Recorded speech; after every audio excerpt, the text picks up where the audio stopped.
Hi, this is Michael Thompson from Zoe, and I want to welcome you to the Wednesday Morning Rescue. This is our weekly audio encouragement offered through Zoe's daily orientation. What you are about to listen to is an excerpt from the Men's Heart of a Warrior Conference or the Zoe Women's Deepening Weekend Retreat. It is our hope that your heart finds strength, beauty, and courage for the life God has called you to live in the larger story. It was C.S. Lewis who once wrote, "Relying on God has to begin all over again every day, as if nothing had yet been done." It is our prayer that this devotional brings an orientation to your heart, settling you and equipping you to play your part well in the great love story set in the midst of the fierce battle. Today, may you experience the love of God, learning how to walk with Him and live free. How has God invited you up in it? Any stories or really moments when this has happened? Go ahead, Tom. I wanted to speak to the earlier point as well before we transition to that, which is all of us started out in this life as human beings in the human condition before we were even introduced to the idea that there was a God. And so we formed this very basic pattern of receiving what we need, trying to get it from the world. That's from our parents, from our family. That's very normal, natural. But then we come to faith in Christ, and that's supposed to be, and usually for most of us, it is a huge cataclysmic change at our core.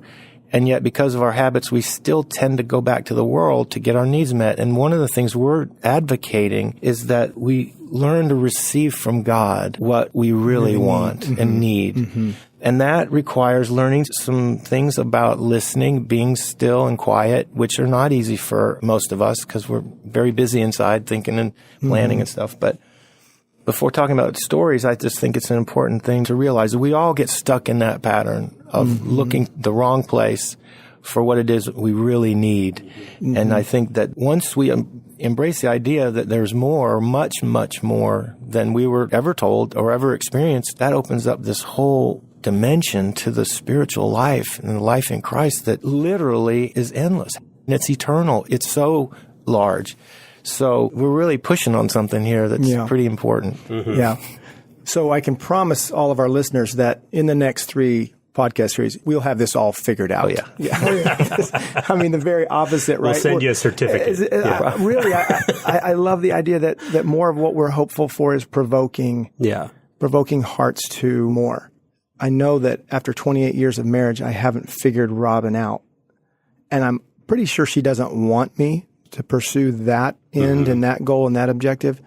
But yet to know and be known is what we've discovered is a definition for intimacy, to know and be known. And there's limitless, it feels like, with Robin and the stages we're in. And we've never been here before.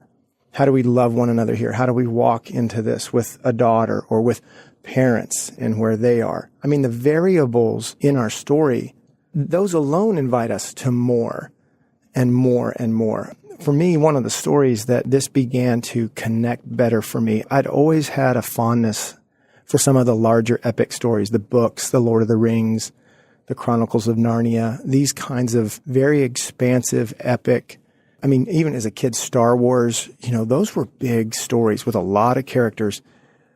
And I think they called to me in a way that I didn't ever connect to my faith and my faith journey until about 20 or so years ago. I remember hearing John Eldredge talk about epic, Act 1, Act 2, Act 3, Act 4, this larger story that our story is in. And, we've talked about that 2 realms and 2 kingdoms.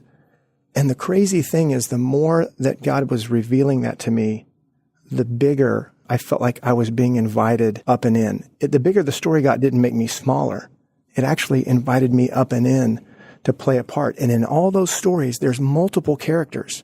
You could watch that story from Frodo, which it's predominantly told, but there's a lot of other supporting characters in that story. But if you watch that story as Sam's journey, Samwise Gamgee, you watch that story as Sam's development, as Sam's journey, right? Even Frodo says, I couldn't do this without Sam. I want to hear the story about Sam.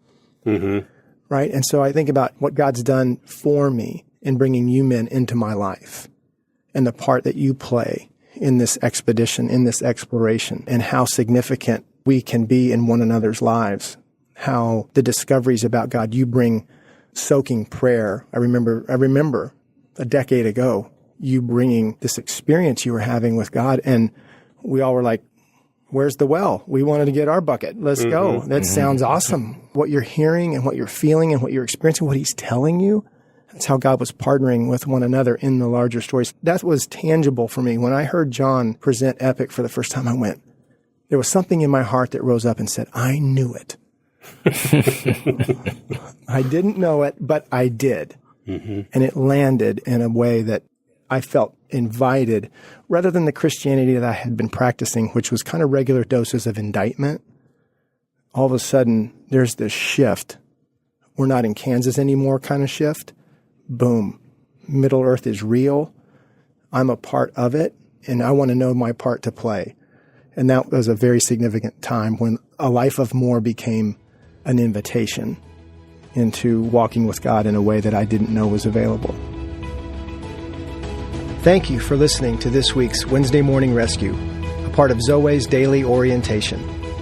To sign up for the Daily Orientation, explore more information on Zoe's weekend retreats, or to order the book, The Heart of a Warrior, go to our website at www.zoe.org. That's www.zoweh.org.